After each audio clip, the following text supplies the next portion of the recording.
കരിമീൻ അഥവാ pearl spot വീട്ടുമുറ്റത്തോ ചെറിയ ടാങ്കുകളിലോ വളർത്തുന്നത് കൗതുകകരമായ ഒരു കാര്യമാണ്. ചെറിയ തോതിൽ തുടങ്ങാൻ 2 വഴികളുണ്ട്. സിമൻറ്റ് ടാങ്കുകൾ 2 മുതൽ 3 മീറ്റർ വരെ നീളവും 1 മീറ്റർ ആഴവുമുള്ള ടാങ്കുകൾ മതിയാകും. ടാങ്കിൻ്റെ അടിയിൽ അല്പം മണൽ വിരിക്കുന്നത് കരിമീൻ്റെ സ്വാഭാവിക ആവാസ വ്യവസ്ഥ ഒരുക്കാൻ സഹായിക്കും.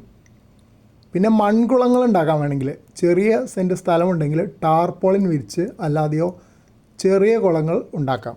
കരിമീൻ ചെറിയ തോതിൽ ഉപ്പുള്ള വെള്ളത്തിലും ശുദ്ധജലത്തിലും വളരും.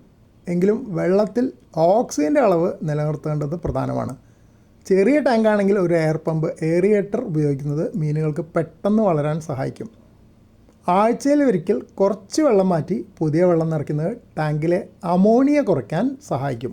വിശ്വസനീയമായ ഹാച്ചറികളിൽ നിന്നോ ഏജൻസികളിൽ നിന്നോ ആരോഗ്യമുള്ള കരിമീൻ കുഞ്ഞുങ്ങളെ വാങ്ങുക. ഒരു ചതുരശ്ര മീറ്ററിൽ 5 മുതൽ 10 വരെ കുഞ്ഞുങ്ങളെ നിക്ഷേപിക്കാം. ടാങ്കിൻ്റെ വലുപ്പമനുസരിച്ച് ഇതിൽ മാറ്റം വരുത്താം. കരിമീൻ സസ്യഭുക്കായതുകൊണ്ട് തീറ്റ ചെലവ് കുറവാണ്. പായൽ വർഗ്ഗങ്ങൾ, വെള്ളത്തിലെ ചെറിയ ജീവികൾ ഒക്കെ അവരാഹാരമാക്കിക്കോളും. പിന്നെ കൃത്രിമ തീറ്റ വിപണികളിൽ നിന്ന് കിട്ടുന്നത് ഫ്ലോട്ടിംഗ് പെല്ലറ്റുകൾ നൽകാം. കൂടാതെ തവിട്, പിണ്ണാക്കൊക്കെ നൽകാമെന്ന് പറയുന്നുണ്ട്. അതിൻ്റെ അളവ് എത്രയാണെന്നുള്ളത് നമുക്ക് കണ്ടിന് പിടിക്കേണ്ടി വരും. 2 നേരം ഒരു ദിവസത്തിൽ കൃത്യസമയത്ത് തീറ്റ നൽകാൻ ശ്രദ്ധിക്കുക. കരിമീൻ ടാങ്കിൽ തന്നെ മുട്ടയിട്ട് വിരിയാൻ സാധ്യതയുണ്ടെന്നാണ് പറയണത്.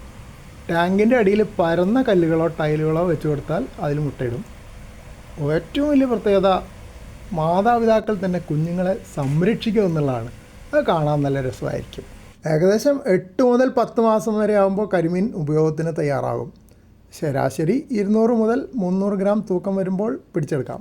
ടാങ്കിൽ വെള്ളം അമിതമായി മലിനമാകാതെ നോക്കണം. അധികം വരുന്ന തീറ്റ ടാങ്കിൽ ചീഞ്ഞഴുകാൻ അനുവദിക്കരുത്. ഇത് ഏത് മീൻ വളർത്തുമ്പോഴുള്ള ശ്രദ്ധിക്കേണ്ട കാര്യം തന്നെയാണ്. പിന്നെ കഴിഞ്ഞ ദിവസം ഞാനൊരു pH നോക്കുന്ന കിറ്റ് പോസ്റ്റ് ചെയ്തിരുന്നല്ലോ. ആ കിറ്റ് ഉപയോഗിച്ചിട്ട് ടാങ്കിലെ അമോണിയ, നൈട്രേറ്റ് ഒക്കെ നോക്കാൻ പറ്റും. അപ്പോൾ അങ്ങനത്തെ കിറ്റുകൾ ഉപയോഗിച്ചിട്ട് ചെറിയ ടാങ്കിലാണെങ്കിൽ നോക്കുന്നത് നന്നായിരിക്കും. കാരണം വലിയ ടാങ്കാണെങ്കിൽ വലിയ പ്രശ്നമില്ല. പ്രകൃതി തന്നെ ഈ കാര്യങ്ങളൊക്കെ കുറേ ശ്രദ്ധിക്കും.